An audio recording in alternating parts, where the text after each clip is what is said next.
Une bourse 100% financée vous attend à l'université de Maurice. Avec le billet d'avion aller-retour assuré, je vous montre comment postuler. Alors, après avoir obtenu votre admission dans une université de l'île Maurice, voici les étapes à suivre pour postuler la bourse. J'ai laissé le lien dans la description. Après avoir cliqué sur le lien, le site s'affichera ainsi. Alors là, vous n'aurez qu'à d'abord consulter la liste des agences de nomination. C'est dans cette liste que vous verrez si votre pays est éligible à cette bourse.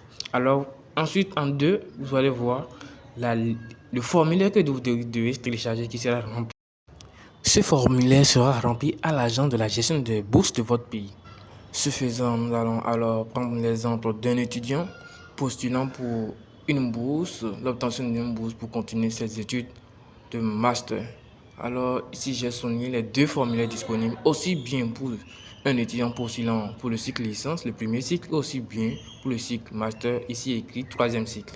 Chemin faisant, nous allons prendre l'exemple d'un étudiant qui a postulé pour obtenir une bourse de troisième cycle, donc pour le master, ce que je viens d'enseigner. Alors nous allons cliquer dans cette section. Voici le formulaire qui se présente comme suit. Nous avons Application Checklist qui nous renseigne sur les documents nécessaires, tels votre acte de naissance, la copie de votre passeport, la copie de tous vos diplômes et de tous vos relevés de notes, la copie transcrite de vos certificats, une lettre de recommandation, un plan de recherche abrégé et également le consentement de votre agence, de l'agence qui s'occupe des bourses dans votre pays. Vous aurez aussi à fournir des documents médicaux qui attesteront que vous êtes apte, que vous ne disposez d'aucun handicap. Alors assurez-vous que vous avez toutes ces pièces à jour avant de vous lancer dans cette bourse. Toutefois, l'université peut vous contacter par mail afin de vous faire compléter les pièces et les documents manquants dans votre candidature. Ensuite, dans la section on Personal Information, vous allez faire part de vos informations personnelles, y compris une photo de passeport, votre nom, votre prénom, date de naissance, pays de naissance, taille, sexe, votre nationalité, le numéro de votre passeport, la date d'expiration et la date où elle vous a été livrée également. Si vous disposez d'un handicap particulier, et si oui, vous allez faire part du détail de cet handicap. Si vous ne disposez pas, c'est non. Et vous allez aussi fournir vos contacts et your contact details. Ça veut dire vos contacts, vos détails, genre votre adresse, votre lieu de résidence, votre numéro de téléphone, votre adresse mail, afin qu'on puisse vous contacter. Pour ceux qui ont un handicap particulier, c'est dans cette section vous allez marquer yes ou no. Et en marquant yes, vous devez fournir un document. Un médecin doit vous fournir un document qui donne le détail sur votre handicap. Donc c'est pour cela que je viens de signer avec ce trait rouge. Nous allons ensuite passer à la page suivante. Vous verrez your contact detail. Donc c'est dans cette section vous allez remplir les détails de vos contacts.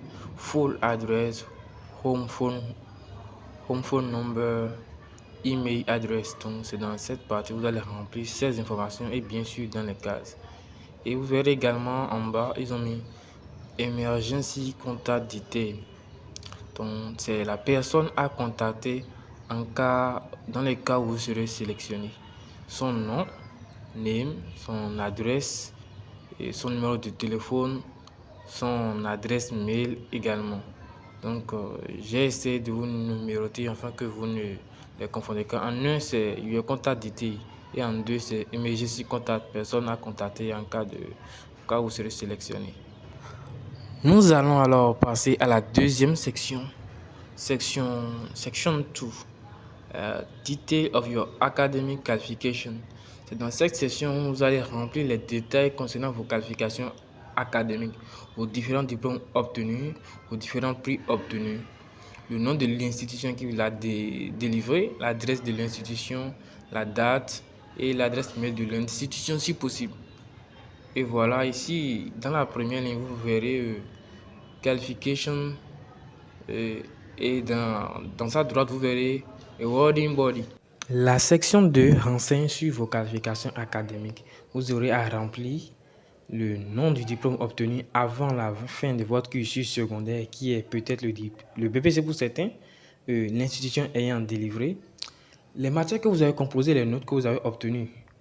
De même, il y a aussi une deuxième partie qui parle des diplômes obtenus à la fin de votre cursus secondaire, qui peut être le bac pour certains, les matières que vous avez composées et les notes obtenues. À la fin, vous avez le diplôme que vous avez obtenu dans votre étude universitaire. Pour un étudiant qui postule pour une bourse de master, il va mettre la licence. Concernant le diplôme obtenu à l'université, on demande plus de renseignements. Le nom du diplôme avec précision, par exemple, et la licence professionnelle en biologie, l'institution qui l'a dérivée ou bien la faculté qui l'a dérivée, l'adresse de la faculté, votre rang, pardon, premier, vous avez fini premier de la classe, le CPA et le GPA. Pour ceux qui ont les moyennes pondérées, vous pouvez demander à ChatGPT de convertir votre moyenne pondérée en CPA. Donc, on est dans les CPA ou le pourcentage de réussite que vous avez fait. La date où vous avez commencé les études universitaires et la date où vous avez fini, donc la date où vous avez obtenu le diplôme et la date où vous avez fini. Vous allez également donner la liste de vos différentes distinctions que vous avez obtenues au cours de votre parcours universitaire, ainsi que la liste des bourses que vous avez obtenues, si possible donner des détails. Les détails concernent entre autres la durée de la bourse que vous avez obtenue et le diplôme qu'elle vous a permis d'avoir et la date où elle a pris fin. Dans la section Free, Proposed Course of Study, c'est dans la section là où vous allez parler des programmes où vous souhaitez postuler, dans laquelle vous souhaitez continuer vos études de master à l'île Maurice. On vous laisse principalement 3 choix. Le choix principal, le choix secondaire, le choix où vous ne serez. Le dernier choix qui constitue la dernière option pour laquelle vous choisirez si les 2 premiers n'ont pas été pris en compte. Ainsi que le code.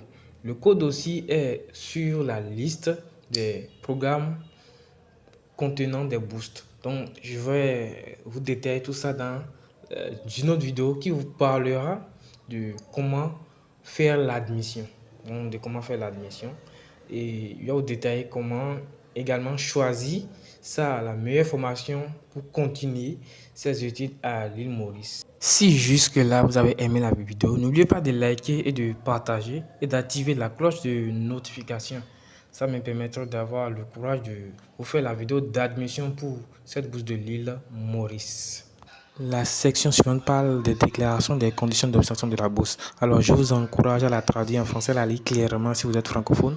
Alors, dans cette section, vous devez bien la lire afin de comprendre que vous êtes apte à respecter toutes les conditions d'obtention de cette bourse qui s'élève à 16 000 francs mauriciens par mois. Donc, vous aurez à payer 160 francs mauriciens pour les pays qui ne sont pas dans le SADC et 100 francs mauriciens comme scolarité pour les pays qui sont membres du SADC. Je vous encourage à chercher la SADC, vous comprendrez plus. Nous passons à la section 5 qui parle cette section sera remplie par l'agence qui s'occupe de la bourse. Donc dans cette section, il va mettre le nom, le nom de l'agent qui remplit la fiche, le nom de l'agent, par exemple, le ministère de l'Éducation, son poste et la position qu'il occupe au sein de l'agent, son adresse mail, le website, la signature, la date et sa signature. Alors dans la section 6, Medical Certificate, là vous allez remplir en premier lieu vos informations personnelles, nom, prénom, date de naissance, nationalité, occupation, numéro du passeport. Dans la section 2, vous allez parler des examens médicaux que vous avez réalisés. Ces examens concernant l'état de votre système nerveux, l'état de votre système urinaire, l'état de votre système cardiovasculaire et une consultation générale et l'état de votre système alimentaire, de votre type digestif. Donc c'est un peu de tout. Mais cette partie est réservée aux spécialistes de la santé. Ne vous inquiétez pas, ils vous aideront. Nous voici donc à la fin. Merci de liker, de vous abonner, d'activer la cloche de notification. Je vous ferai d'autres vidéos sur comment faire son admission.